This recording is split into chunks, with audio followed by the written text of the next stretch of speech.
si tu es créateur, avoir des objectifs est beaucoup plus important qu'une simple résolution du nouvel an pendant laquelle tu vas te promettre de te mettre au sport. Mais est-ce que ces objectifs ont réellement un taux de réussite plus important? En général, la motivation qui t'animait au premier jour finit par s'estomper au fil des semaines et quand tu rencontres un premier obstacle, tu finis par abandonner. Et aujourd'hui, je vais te montrer une méthode qui te permettra d'achever tes plus gros projets sans pour autant perdre en motivation.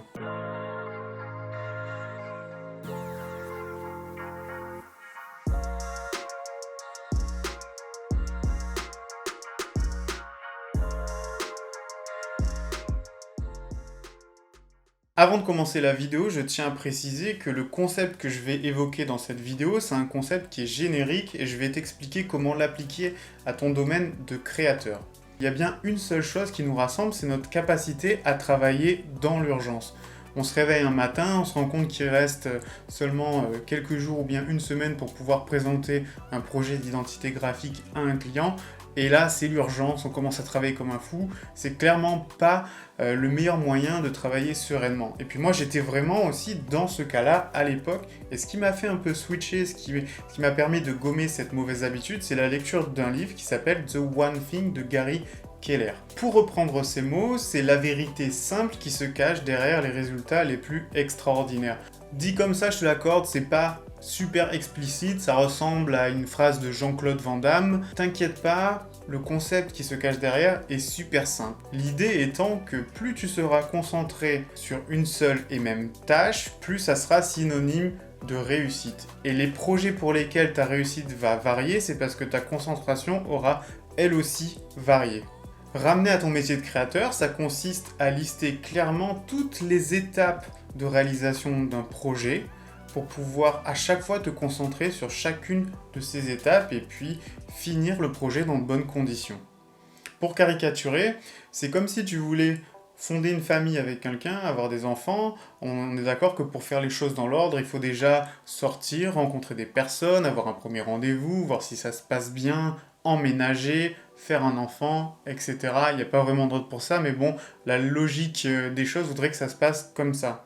Maintenant, imagine au contraire, si lors de ton premier rendez-vous, tu parles directement à ton prétendant ou à ta prétendante et tu lui dis voilà, moi je veux faire des enfants avec toi et j'aimerais bien fonder une famille. On est bien d'accord que la seule réponse à ça, ça va être la fuite.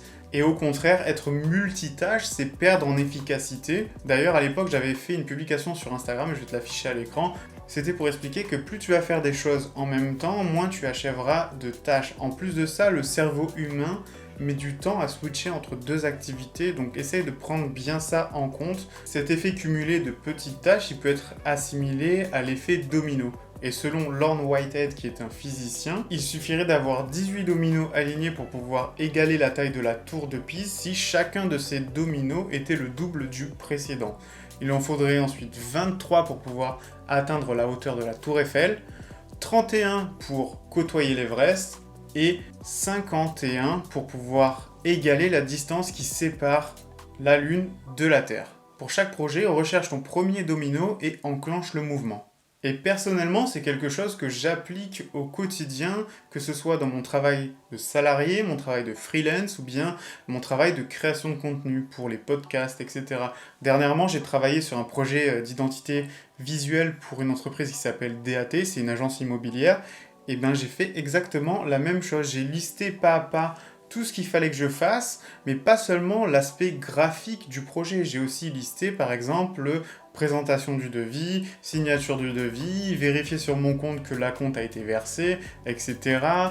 Appeler le client pour prendre rendez-vous pour présenter le projet. J'ai listé vraiment tout comme ça et ça m'a permis à la fois de rien oublier, mais aussi ça permet en amont d'aider à la création d'un devis puisque tu sais exactement la quantité d'efforts que tu dois réaliser pour arriver au but. Et c'est un peu aussi une manière de ne pas forcément donner des deadlines qui sont un peu trop courtes à tes clients. Que ce soit sur YouTube ou mes podcasts, j'ai une checklist de publication. Ça va de la rédaction de la vidéo ou du podcast jusqu'à la création de la vignette. Il y a vraiment tout dedans. Donc en plus de te donner une idée claire de ce que tu dois faire, ça te permet de programmer ton travail et on sait que le temps, c'est quelque chose qui n'est pas négligeable, surtout quand tu es indépendants comme toi. Moi, ce que je te propose, c'est de voir si cette méthode peut fonctionner pour toi. La prochaine fois que tu as un gros projet à réaliser, essaye de lister comme ça les tâches, même les plus infimes, je le répète, et de voir si cette méthode peut fonctionner avec ton processus de travail. D'ailleurs, si ça fait beaucoup trop d'informations pour toi, j'ai mis en lien dans la description un lien téléchargeable totalement gratuit où tu pourras retrouver toutes les notes de l'épisode. Comme ça, si tu veux appliquer mes conseils, tu as juste à les télécharger, tu les auras avec toi parce que je sais que parfois on n'a pas forcément le temps de prendre des notes, mais voilà, tu as tout à disposition dans la description. Si ce sujet t'intéresse fortement, moi je te conseille 2 super livres. Le premier étant celui que j'ai évoqué en introduction, qui est The One Thing de Gary Keller, et aussi The Compound Effect de Darren Hardy. Je te mettrai aussi tous les liens dans la description. Dis-moi d'ailleurs en commentaire comment tu gères des gros projets. Est-ce que tu es plutôt à te réveiller à la dernière minute ou tu planifies tout? Je serais curieux de voir ton expérience et d'échanger sur ce sujet. On arrive au terme de cette vidéo. Comme d'habitude, si tu veux soutenir mon travail, tu peux t'abonner et mettre un j'aime sur la vidéo. Ça prend quelques secondes, c'est totalement gratuit. Et puis ça me permet à moi de gagner en visibilité. Tu peux aussi me rejoindre sur les réseaux sociaux à dessin-du-bas. Je suis disponible sur Twitter et Instagram et j'y publie régulièrement du contenu éducatif pour les créateurs comme toi. Puis ça sera aussi peut-être l'occasion d'échanger sur divers sujets. Voilà, je te dis à plus dans un prochain épisode.